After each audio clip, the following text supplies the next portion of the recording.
Alors que le Sénat entame ce soir en seconde lecture l'examen du projet de loi Duflot sur l'accès au logement, la Fondation Abbé Pierre a remis son rapport sur le mal-logement à François Hollande et les chiffres ne sont pas bons. Parmi les pistes envisagées, la réquisition des bureaux vacants, les explications de Quentin Calmet. Rien que pour l'Île-de-France, on compte 2,5 millions de mètres carrés de bureaux inoccupés, autant d'espaces qui pourraient être transformés en appartements. La Fondation L'Abbé Pierre cherche des solutions pour lutter contre la crise du logement. Cette transformation est une des solutions. Il y a des bureaux qui étaient des anciens logements. C'est le cas dans Paris, où de nombreux logements ont été transformés en bureaux. Alors là, il n'y a pas à hésiter, il faut y aller. Il faut y aller parce que c'est assez simple de le faire.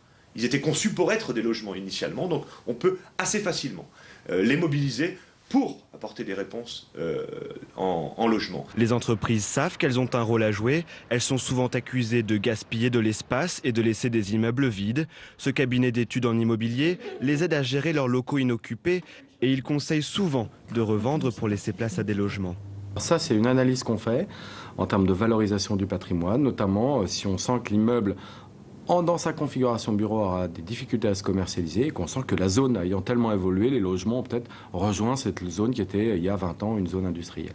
La ministre du Logement a déjà agi par voie d'ordonnance pour faciliter la transformation de tout bâtiment en immeuble de logement en passant outre le code de l'urbanisme.